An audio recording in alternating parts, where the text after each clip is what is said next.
I'm going to show you today how to prune your raspberries and your blueberries for bigger harvest year after year.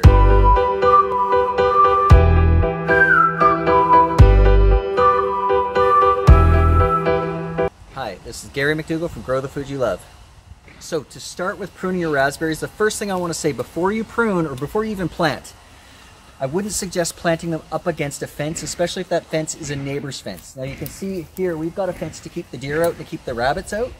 We plant against this, and what I suggest is if you're going to prune your raspberries, prune it within a width. We have a 40-foot row here, prune it within a width of 1 foot wide max. If you have it any wider, 2 feet, 3 feet, as the raspberry canes grow, it's going to be really difficult to reach in and harvest your raspberries. So keep it within a row of 1 foot. You can see over here that between this fence and then this row of wire, we have this wire to hold the raspberries up. I'm going to only leave raspberry canes within that 1 foot. Everything on the outside of this fence has been pruned out. Everything on the inside gets pruned out.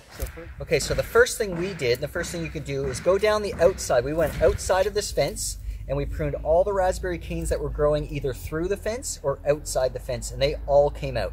The second thing I'm going to do is I'm going to go down the inside of this row where my barrier is here. I've got a piece of rebar with some, got some wire here. This is, yeah, just wire, won't rust.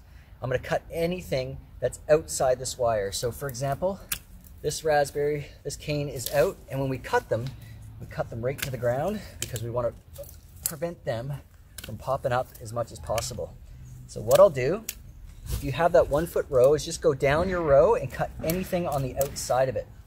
It might feel a little bit extreme, but by next June, next July, when you're harvesting the raspberries off the canes that you leave, you're going to find so many raspberries because you're going to have space in there to get them, and the canes are going to have space to grow, and they'll produce so many canes. So we'll go down right down this row, cutting anything on the outside.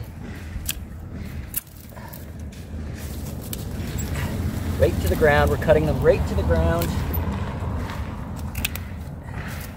These ones I cut earlier, I'll cut them to the ground.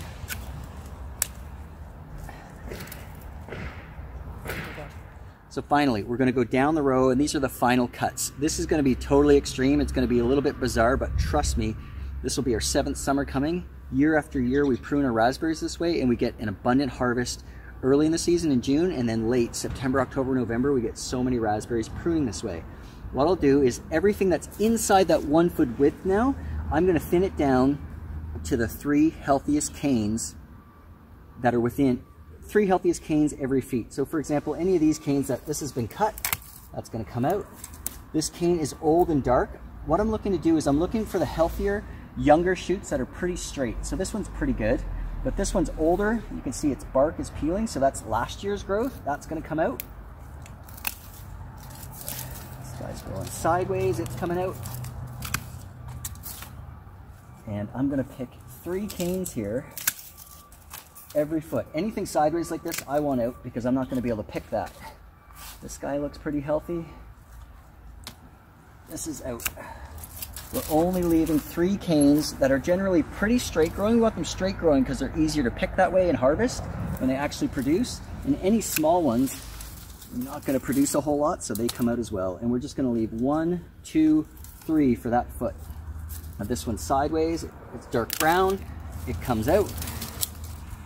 This one, it's pretty healthy. So you take out the really light brown ones and the really dark brown ones? Yes, and we're going to leave the newer ones. The newer ones would have grown July, August, September, October. We're going to leave those. Those are the ones that produce. The ones that are older, that grew like this time last year or last summer, the summer before, they all come out. So how do you know which is which? Because this one, you can see how this one's a dark brown one? Yeah. It's darker. It comes out. And the light ones are obvious because they're dead. The light ones are newer growth. They stay in there. But the lightest ones are the dead ones, like the one in the back there? Oh, right? this one's totally dead, yeah. Okay. Yeah, that's Just light had brown. to clarify. But, so for example, this cluster here, there's way too many. We've got some, this one's an older one. It's bigger. It's darker brown. It comes out. We want to reduce this down because they're so close like that. Maybe 1 or 2 of these. This one's been tied up. This one comes out. And the health. Okay, so now I want to show you what the finished product looks like. You can see here, we thin these down to some straight ones. Oh, there's a blackberry that comes from the blackberry. That's over there. Anyway, every foot, within that foot, we have about 3 canes. 1, 2, 3. 1, 2, 3. We've got about 4 there, and then 2 here. But you can see we've really thinned these out. We end up taking about 90% of the canes out, but doing that allows the light in, allows the air in, keeps the plants healthier, and you get tons of production by pruning this hard every single year. Now to prune your blueberries, on the other hand, it's even easier. Blueberries, what we want to do is we want to identify the old growth. The old growth is easy. They're the canes that are darker. They have the darker wood, they have peeling bark, and the newer ones are greener. So in this case, we only want to take out, they say never prune over 30%. My rule of thumb is like 10 to 20% max. I usually take 1 or 2 a year, and it's kind of hard to do because I could leave this one in. It's an older one, but I see that it has lots of buds that are about to break. But if you get in there and you prune some of this out, it's going to produce year after year, because by taking one of these older ones out, even this big mature one here, by doing that, and it's hard, it's not easy, but by doing that, you're going to see that this plant opens up a lot in the middle. So what that does is it allows air and light in for healthy growth.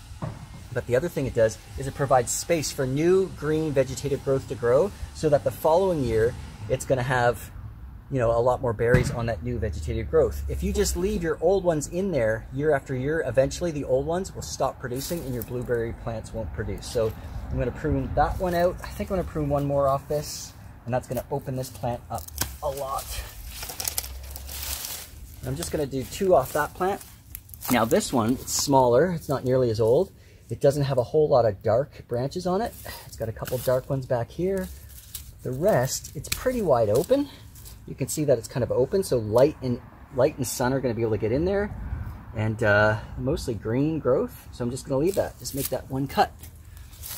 The next one now, you can see how easy it is to do blueberries. This branch looks a little bit big. Oh, this one's way darker. See these 2 dark ones back here? I'm going to take. Well, it's not that they're dark; it's that they're woody. They're woody, and yeah, where the other ones are a little bit greener. And this one's a dark one too. Look, so now it's pretty open, and this is going to produce pretty well. So blueberries are that easy. You just take 1 or 2 out and leave the lighter canes in, and all of these buds are going to produce blueberries for you if you leave them. So if you have any questions about growing blueberries, growing raspberries, or anything else in growing food year-round in your garden, join us on Facebook at Grow the Food You Love. We'll see you there.